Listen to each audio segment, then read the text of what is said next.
And girls, we're going to pick up with our Hypnotist, chapter 21.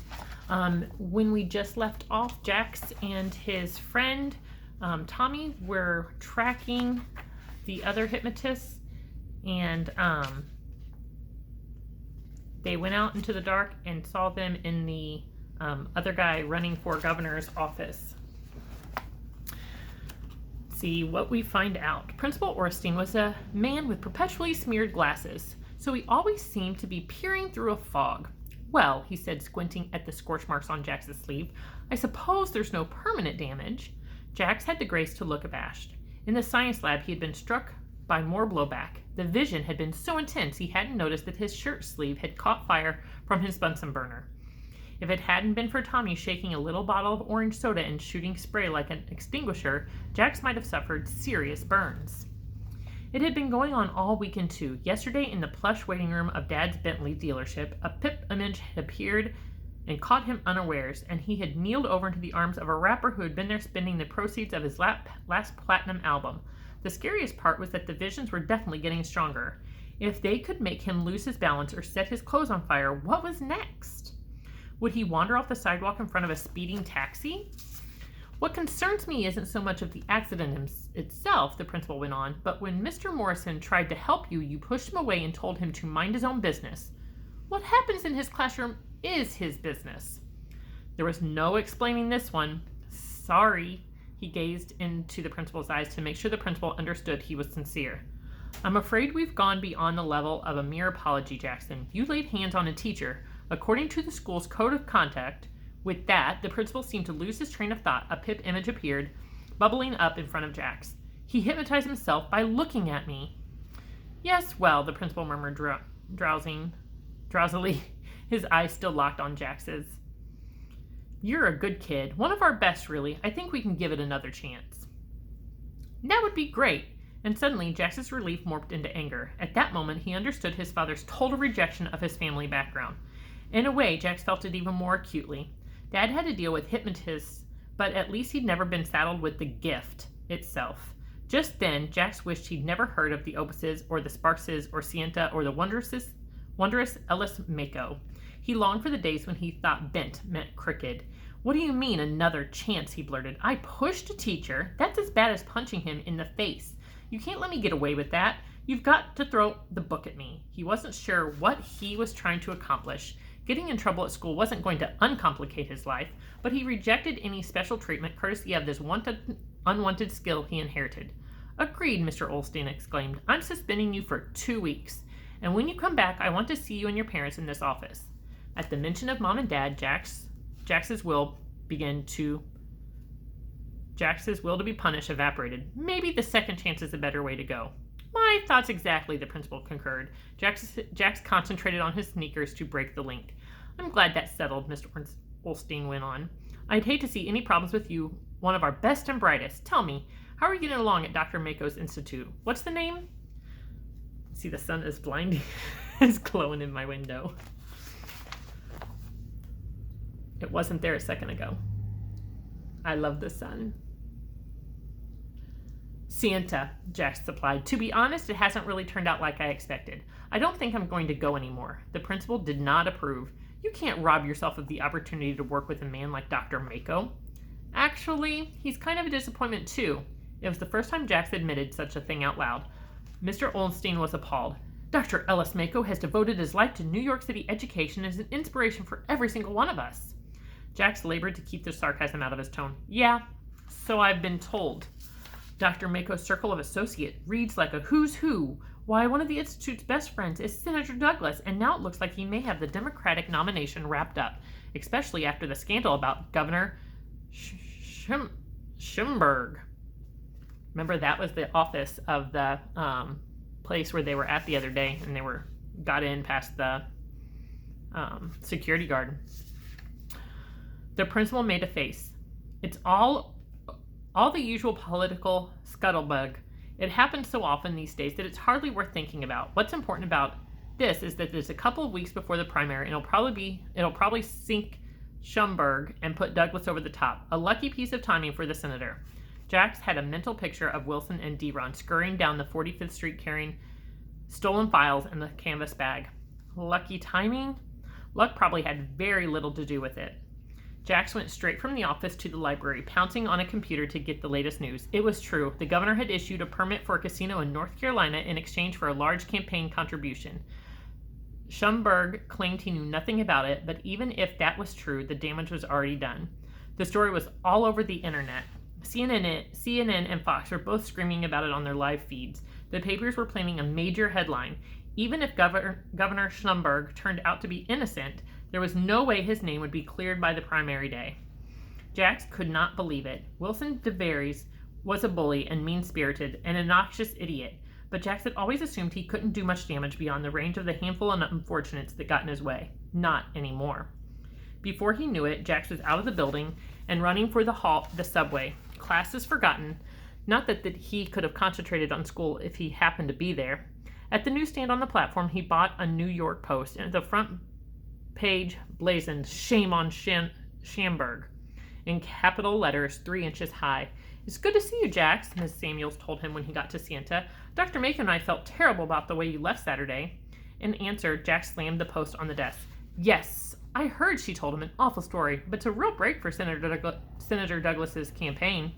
"Wilson and D-Ron did this," Jax interrupted savagely. "I'm not following you. I saw those two guys break into Schomburg's headquarters and steal the files. Now suddenly this big scandal comes out? No way it's a coincidence." She looked so utterly blindsided that Jack softened his tone.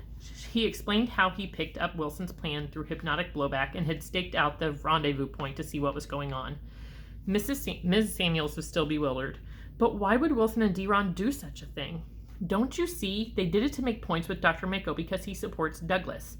Wilson's exact words were, "Get this right and everyone can forget all about Jackson Opus." They did it in turn to turn the spotlight off me and onto them. "This is a very serious accusation," the assistant director exclaimed. "I have to talk to Dr. Mako." "Yeah, well, I hope you have better luck than me," Jax muttered. "Please wait in the lounge. Dr. Mako will be here within the hour."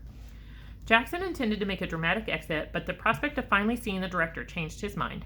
Regardless of the sleazy business of Wilson and D-Ron and Governor Schomburg, there was still an issue of Jax's video and the ongoing bouts of blowback. Only Dr. Mako could advise him on what to do about that.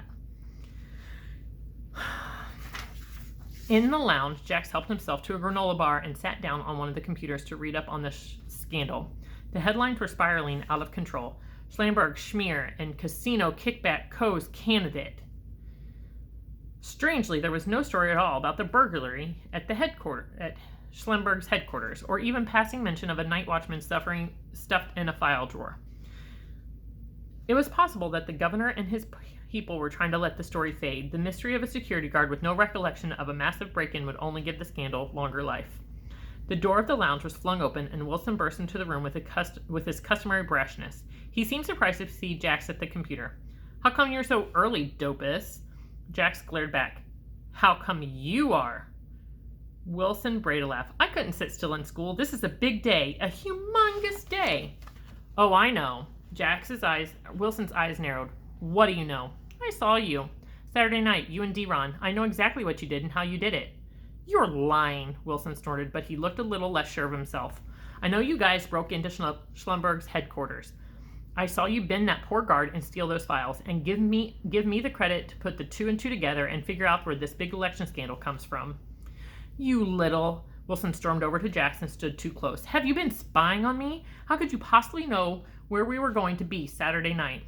Jax could feel the violence emancipating from his enemy like heat on a furnace, but he did not flinch. "How long have you been at this place, Wilson? Haven't you noticed that people here can do things? Maybe I've got something going on that you don't have a prayer of understanding. And no matter what you do for Trey Douglas's campaign, it's not going to make you a better mind-bender than me." Wilson reached out with a meaty hand, but Jax wheeled his chair out of the way just in time. He jumped up and faced the bully, jaw set. "You asked what I'm doing here? So early, I'm here to rat you out. Let's see what Dr. Mako thinks of the way you and your scumbag friend operate." Jax thought Wilson was going to come after him again. Instead, the big boy threw his head back and laughed. "Dopus. Every time I think I'm going to have to beat your face in, you prove that you're too dumb to be a threat. You want to tell on me to Dr. Mako? Be my guest. Who do you think sent us out there to get those files?" "You're lying," Jax roared in a fury. "Think about it, genius." Wilson tossed over his shoulder and he left the lounge. Jax was stricken with shock. Could it be true that Dr. Mako was the mastermind behind all of this? To burglarize a campaign office, to use hypnotism to do it, went against everything that Elias Mako stood for, or at least everything he said he stood for. Of course, that depended on Wilson telling the truth, which wasn't exactly a slam dunk. But come to think of it, Wilson wasn't the first person to suggest that Elias Mako wasn't as pure as his public image. What about Axel Braintree, the head of the Sandman's Guild? He had tried to recruit Jax to be his spy because he didn't trust Mako. At the time, Jax dismissed it as paranoia, and it was paranoid. For example, if the director was dirty, why would a respected presidential hopeful like Trey Douglas go along with his scheming? And yet Douglas was Dr. Mako's close friend and great admirer. Jax and his parents had heard about it from the man's own lips. You're a lucky young man to have Dr. Mako in your corner. He's devoted his life to New York's education as an inspiration to every single one of us. That sentence had pulled him up short before, but this time he nearly choked on it. As if in a daze, he rolled his chair back to the computer and opened up YouTube. One by one, he searched the keyword Elias Mako, along with the name of the director's many famous acquaintances. The video clips told the whole shocking story. Without exception, each celebrity used virtually the same words to describe the director of Sienta Institute. Dr. Elias Mako has devoted his life to New York City education and is an inspiration to every single one of us. No wonder the director had so many powerful supporters. They weren't flocking to his banner. He was hypnotizing them. And if Trey Douglas won the nomination and then went on to win the White House, Mako would control the leader of the free world. Jax was still reeling from his revelation when the door swung wide open and none other than Dr. Mako himself stood before him. It would be wrong to say he looked disheveled, but his very expensive suit was slightly rumpled and his perfect Windsor knot was uncharacteristically off-center. I came as soon as I heard. He wasn't out of breath exactly, but it was clear he'd made a great haste to get there. For more than a week, Jax had begged for an audience with this man, for his every thought had been to reach this director so they could discuss the undeniable truth that remote hypnotism was possible, and that his video was accomplishing it.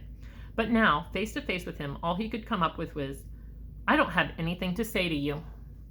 It was the first time Jax had ever seen Mako in a state of less than complete comfort and control. Jackson, the only reason I support Trey Douglas is because he would make a fine president. Having a friend of Sienta in the Oval Office would be good for all of us. That means nothing to me, Jax replied evenly, because I'm not a part of Sienta anymore. I'm out of here. He walked out of the room, down the stairs, instead of using the elevator, and through the lobby onto the fresh air. It had never tasted fresher. All right, so we have some answers. It seems like maybe Dr. Mako is hypnotizing people in authority to maybe control other things. What do you think Jax is going to do with this information? All right, guys.